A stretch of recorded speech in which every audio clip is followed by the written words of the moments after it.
मेरी दोनों बहू का इस घर में स्वागत है। अंदर आ जाओ, तुम दोनों बहुत सुंदर हो, बहुत प्यारी हो। केसरी ऐसा सोचकर अपने मन में सोच रही होती है। अब मेरी दोनों बहू आ गई हैं, इस घर को अच्छे से संभाल लेंगी जैसे कि मैंने संभाला है। ऊपर से अब ठंड में मुझे काम भी नहीं करना पड़ेगा। जैसा मैंने सोचा था उससे भी बहुत सुंदर है मेरा ससुराल। अपना ससुराल देखकर तो मुझे इतनी खुशी हो रही है कि बस क्या बताऊं। मेरी तो सारी ठंड भी भाग गई। यहाँ तो किसी चीज की कमी ही नहीं है।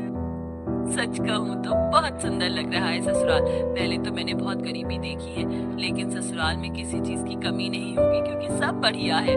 दोनों बहू के चेहरे पर मुस्कान थी। तुम दोनों बहुत थक चुकी होगी और तुम्हें ठंड भी लग रही होगी। चलो मैं तुम्हें तुम्हारे कमरे में छोड़ आती हूँ, उसके बाद तुम्हारी पहली रसोई की रस्म करेंगे। केसरी ऐसा कहकर अपनी दोनों बहू को उनके कमरे में लेकर जाती है, जहाँ दोनों बहू थोड़ी देर आराम करती है। कुछ ही देर में केसरी उनके पास आती है और उन्हें पहली रसोई की रस्म के लिए बुलाती है। तुम दोनों ने आराम तो कर ही लिया होगा, चलो पहली रसोई की रस्म भी कर लेते हैं। केसरी ऐसा कहने के बाद दोनों बहू को ठंड में रसोई में छोड़कर बाहर चली जाती है। थोड़ी ही देर में फिर से वो दोबारा आती है।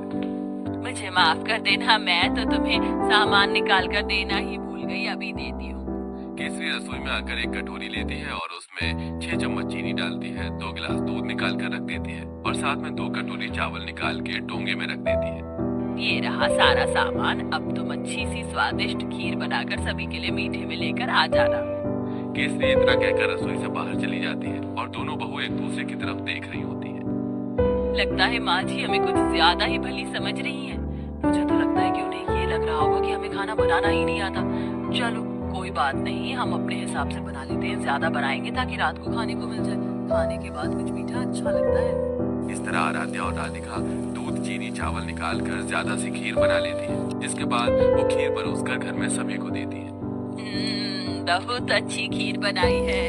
वैसे ठंड में खीर अच्छी लगती है, लेकिन चलो खाना तो अच्छा बनाना आता है तुम्हें। कितनी अच्छी बात है, मेरी बहू तो बिल्कुल मेरे जैसी आई है। थोड़े सामान में ही अच्छा खाना बनाना।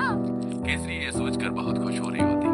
वो कुछ देर बाद अपने कमरे में आराम करने चली जाती है। अब दोपहर का खाना बनाने की बारी आती है, तो दोनों बहू ठंड में रसोई में आती है। कुछ ही देर में केसरी भी रसोई में आती है। अरे इस वक्त तुम रसोई में क्या कर रही हो? माँ जी हमने सोचा कि समय पर ही दोपहर का खाना बना देते हैं। अरे दोपहर के खाने की क्या जरूरत है, सीधा शाम को खाना बनाना चाहिए ना। वैसे भी ठंड में इतनी भूख कहाँ लगती है। और इस पतीले में क्या रखा है? केसरी तब पतीले को देखती है तो उसके अंदर खीर होती है। ये भगवान, इतनी सारी खीर! तुम दोनों ने इतनी सारी खीर कैसे बना दी, जबकि मैंने तुम्हें सिर्फ 2 कटोरी चावल दिए थे, 2 गिलास दूध दिया था। अरे माँ जी, हमने ज्यादा इसलिए बना ली थी ताकि हम रात तक आराम से खीर खाते रहें। हे भगवान, तुम्हारा पेट है कि कुआं? आज के बाद ऐसा बिल्कुल नहीं होना चाहिए। जितना मैं सामान दूंगी उतना ही बनेगा। ठंड में इतना खाना कोई नहीं खाता।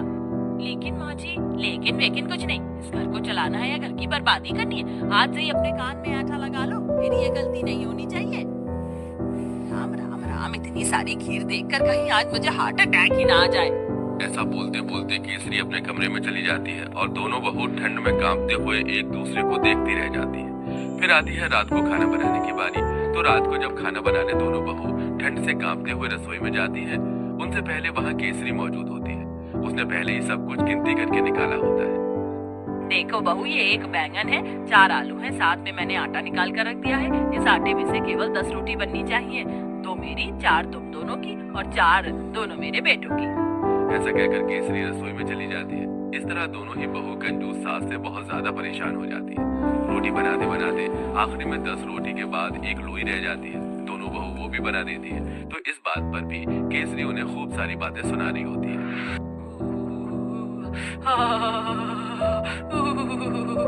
बहुत डर लग रही है। एक तो घर के सारे काम करो, ऊपर से खाना भी बनाओ तो गिनती का। मेरा तो पेट भी नहीं भरता। पता नहीं कंजूस सास हमें कुछ खाने क्यों नहीं देती।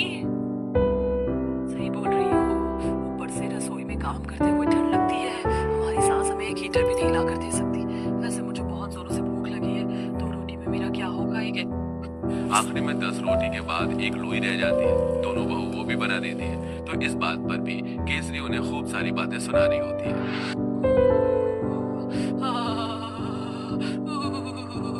बहुत डर लग रही है। एक तो घर के सारे काम करो, ऊपर से खाना भी बनाओ तो गिनती का। मेरा तो पेट भी नहीं भरता। पता नहीं कंजूस सास हमें कुछ खाने के